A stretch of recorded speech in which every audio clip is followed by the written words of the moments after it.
Hey folks, I'm Mark. I'm Bob.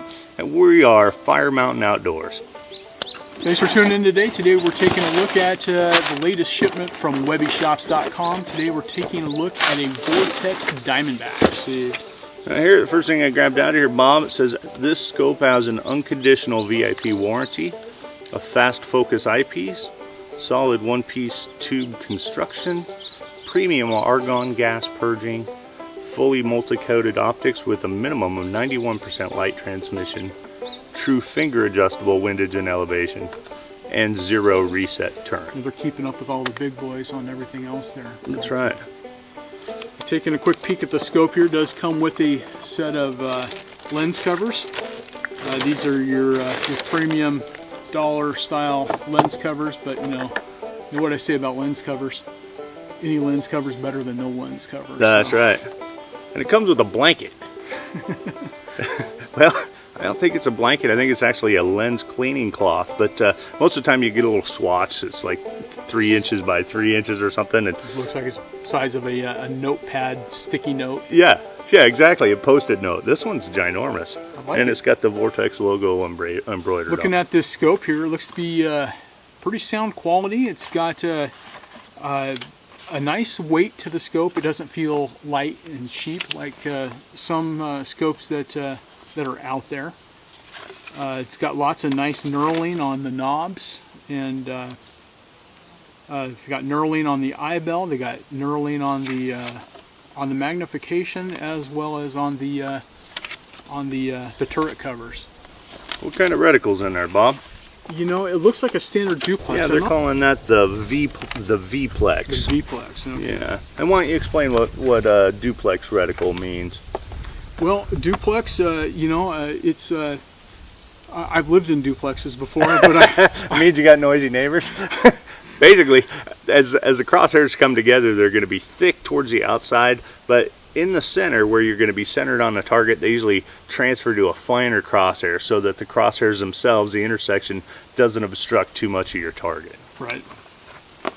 Taking off the knurled turret covers, we do have some silver turrets on here that are turnable by hand. You do not need a special tool. You don't need to go digging for a dime in your pocket to be able to turn these.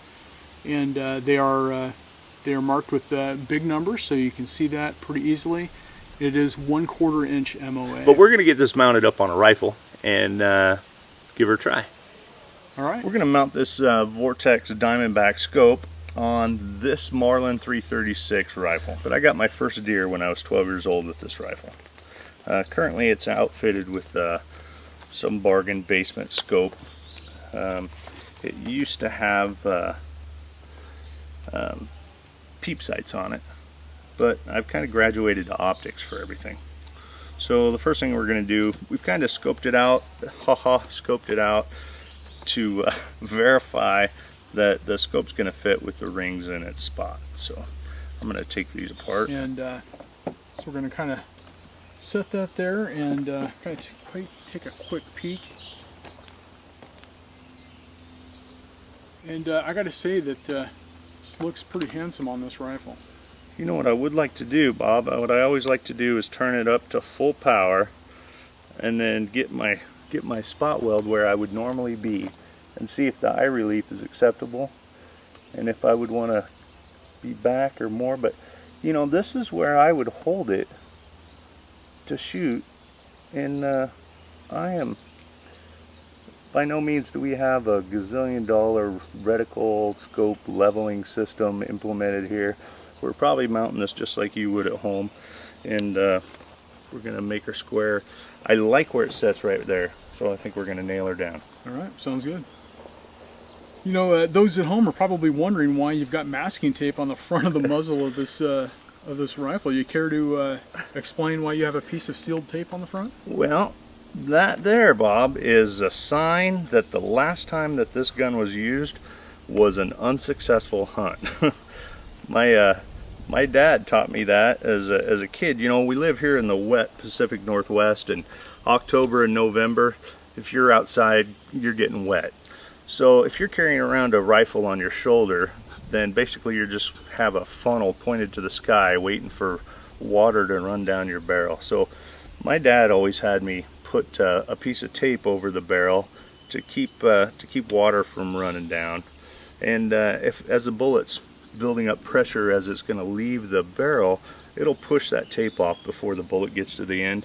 It doesn't affect accuracy, and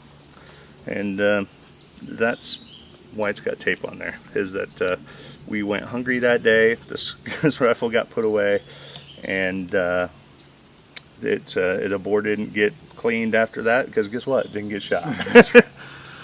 There are so many pretty rifles on the internet being shown for reviews and stuff, and it's actually nice to see an actual utilitarian type rifle that's actually being used here. This is what is used to put meat in the freezer for the year. Let me take another look at that and make sure that that's where we like it. And I like it there. So what do you think?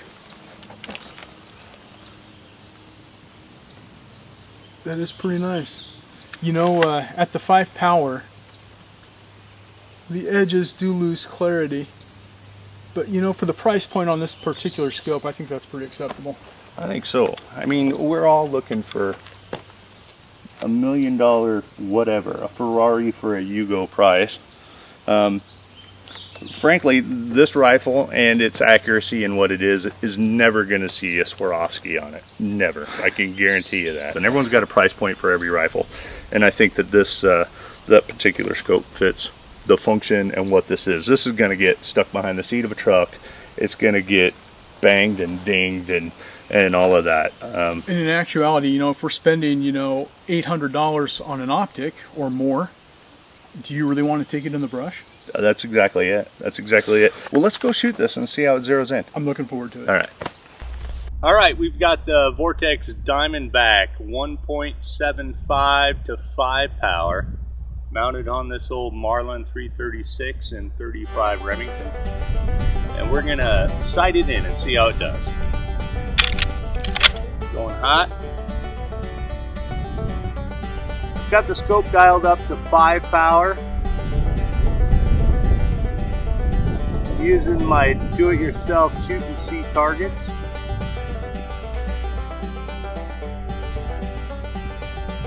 Once again, that fisheye effect and the blurred edges and the cleared center. I tried to clear it up as best as possible, maybe with this, and I'm just not getting any satisfaction. It would be a great video effect if I was making a custom movie, but I don't want to see that through my scope. It's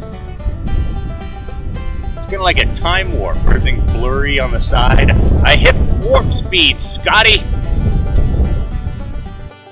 So you can see as we're looking through the scope that we're a little bit blurry around the edges. The weirdest thing is the effect in the middle. You can see the ground there, it looks like jello. It has the odd effect of stretching and morphing the ground, making it gelatinous looking. There's a little bit of glare, so you know, the optics are not stellar, but hey, it's a $170 scope. But I did want to show you so that you knew what it looked like looking through the scope.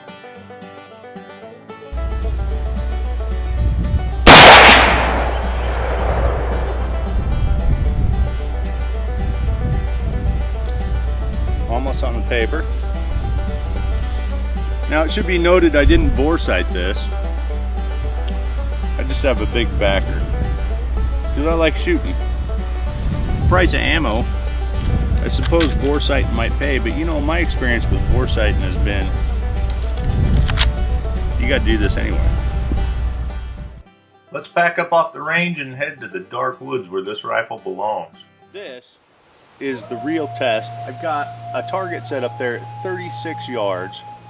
You can barely see it. This is where this rifle and this scope would get stuff done. It's dusk, just like you would be walking back to camp or walking out of camp in the morning when the critters are moving. I'm gonna see if I can see the target, acquire it, and shoot it. I can kind of barely see it with my naked eye. I can see it better in the scope, so I'm feeling pretty good about this. We'll see how it does at 36 yards.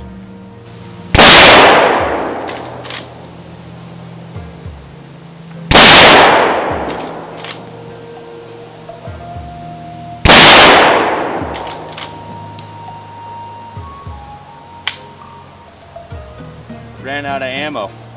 I'm curious to see on the camera. I had quite a muzzle flash. I'm curious to see how the camera tells me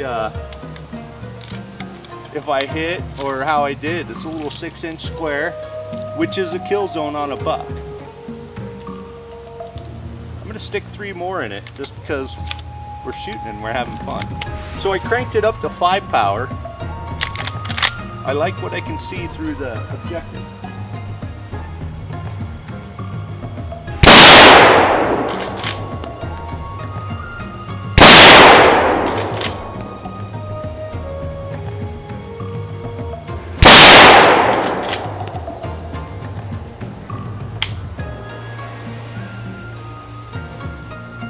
Once again, that was freehand shooting, 36 yards, the kill zone of a deer. I think I saw it bobble, I think I saw it jump. I'm really curious to see how the GoPro captured that. I saw some redemption here with this scope here. Being out here in the woods where it's dark, that fisheye effect that I noticed at 100 yards is much less noticeable at close woods ranges, what this scope was designed for. I know I like it much better than open sights. I like the ability to zoom in. I like that even without a hammer extension, I can reach what I need on the brush gun. The eye relief is good. It's great, and it's at a natural snap point. You would have it. This is where it gets done, in the dark woods under 100 yards. That's where this thing is meant to be. And I tested it now where it's meant to be. So let's review the video and I'll give you a recap when we're done. Let's see how we hit it. So we reviewed the video, and as you can see by the graininess of that video, the camera was eking every single bit of light that was available out of the trees and the dark cover. And I think this scope found redemption. This review has been a roller coaster for me because I had high hopes. I've had great luck with Vortex, with the Strike Fire before in the past, and their customer service has been great, and I had high expectations for this scope. When I got it down on the 100-yard range or just peering through it, I was really disappointed with some fisheye effect that I saw and some ocular disparity. But you know, the fact of the matter is, if you're going to make a scope, everything's a compromise. You're going to have to compromise cost for something. If I wanted the best, we'd be looking at a $1,500 1.5 to 5 power scope. We're not looking at that. So something has to give. And you know what? It's obvious to me that there was some flat field of view that they surrendered at 100 yards in order to make this scope work. Then we took this rifle that I got my first deer with when I was 12 years old out in the woods, and that changed my opinion of this scope. You know, I took this into the realm that it was designed for, and I liked it. So you know what? This is a thumbs up. If you're shopping for a low power brush gun scope, 1.5 to 4 power, 1.5 to 5, you should consider this one. This one worked well in the dank and the dark and the dusk, and I was able to pick up what I needed to see and get the job done, and I was pleased when I used it where it was designed. So thumbs up to Vortex. It's a good scope. It's a good value at the money, and thanks to Webyshops.com. If you like what you saw today, go ahead and subscribe to us at Fire Mountain Outdoors. And go ahead and like us on Facebook, Fire Mountain Outdoors also. Thanks for watching. You're the reason we do this.